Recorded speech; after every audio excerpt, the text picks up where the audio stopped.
Şimdi yaklaşık 13-14 yıldır hükümetin başında olan AK Parti hükümeti geçmiş Cumhurbaşkanı işte Sayın Abdullah Gül olsun, Recep Tayyip Erdoğan olsun, Müslüman şahsiyetlerin yani bu Müslüman tutsakların cezaevinde bulunan Müslümanlar için yapılan hiçbir müdahalesi yoktur.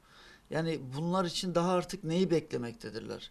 Yani bugüne kadar sadece kendi adımıza söyleyelim, kendi yaşantımız içerisinde bir iki örnekle sadece kendimizin, babamızın zindan hayatı, yaşadığı hastalıklar, hastalıkların ciddiyeti, bunlar hiçbir şekilde yani göz önünde bulundurulmadan cezaevi şartları ve koşullarının hayati riskinin çok ağır bir şekilde yani risk oluşturan hastalıklarının bunların hiçbirinin bir önemi olmadığı açık ve net bir şekilde ortadadır. Bizim hayatımızın son 3-4 yıl içerisinde en yakınlarımızı, annemizi kaybettik, babamız yoktu.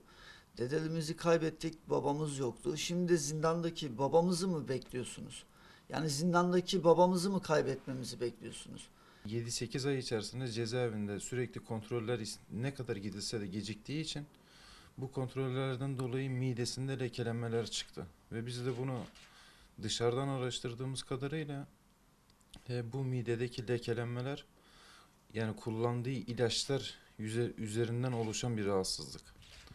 Bunun için biz de sadece babam için değil, bütün hasta mahkumlar için şunu söylemek istiyoruz. Bugüne kadar başa gelmiş bütün cumhurbaşkanları kendi görüşlerine yakın olan insanları bir şekilde tahliye ettiler rahatsızlıkları nedeniyle.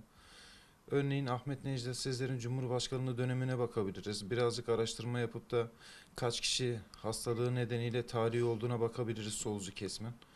Aynı zamanda şu anda Abdullah Gül ve bunun Abdullah Gül'den sonra Sayın Cumhurbaşkanımız Recep Tayyip Erdoğan'ın da İslam'a yakın olan kimliğiyle biliyoruz ikisini de. Ve ikisine de baktığımız zaman gerçekten de yani bu İslam'a yakın olan kimliğiyle bildiğimiz insanları yani hiçbir şekilde bu kimliğe sahip hasta mahkumları tahliye etmediler. Biz sadece kendi babam için de demiyorum. Gerçekten bütün hasta mahkumlar tekrardan kontrol edilsin. Tarafsız bir hekim heyeti kurulsun. Onlar için tekrardan eğer ki gerçekten kendi ihtiyaçlarını göremiyorsalar onların cezalarını evde cezalarını ev hapsi olarak çekmelerini istiyoruz. Nasıl ki solcu kesimden hani solcu düşünceler kendi düşüncelerinde olan adamlara yardımcı oluyorsa hani ki onlar zaten suçlu kişiler ama suçlu oldukları halde onları yani cezalarını çektirmeden hemen dışarıya çıkartabiliyorlar. Çünkü hani böyle bir yetkileri var, bunu kullanıyorlar. Ama Recep Tayyip Erdoğan hani kendi düşüncesi belki de bu değildir ama ben kendim televizyonda izlemiştim. Bundan yaklaşık 2 yıl önce falan abi eline Kur'an-ı Kerim'i alıp ben hayatımı buna göre yaşıyorum diye hani diğer şeylere seslenmişti. Diğer parti liderlerine. Şimdi o öyle dediği zaman hani bizim de ondan beklentimiz oluyor. Çünkü şu an benim babam ve diğer hani aynı dosyadan yatan bütün abilerin hepsi hayatlarını o elinde gösterdiği Kur'an-ı Kerim'e göre yaşadıkları için cezaevinde. Hani zaten dosyalarını mesela yeniden yargılanmayı istiyorlar. Hani diyorlar eğer varsa bizim bir suçumuz hani biz de bilelim.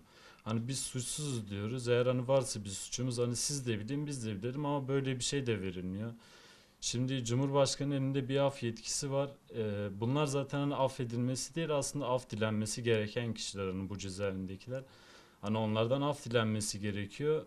Ama Cumhurbaşkanı hani en azından o yetkisini kullanarak bir şeyler yapsa yani Müslümanlık adına bir şey yapmış olur. Ümmet adına bir şey yapmış olur. Hani kendisi de dile getirdiği gibi mesela ümmete devamlı yakınım diyor. Hani bunlar da sonuçta ümmetin Müslümanları.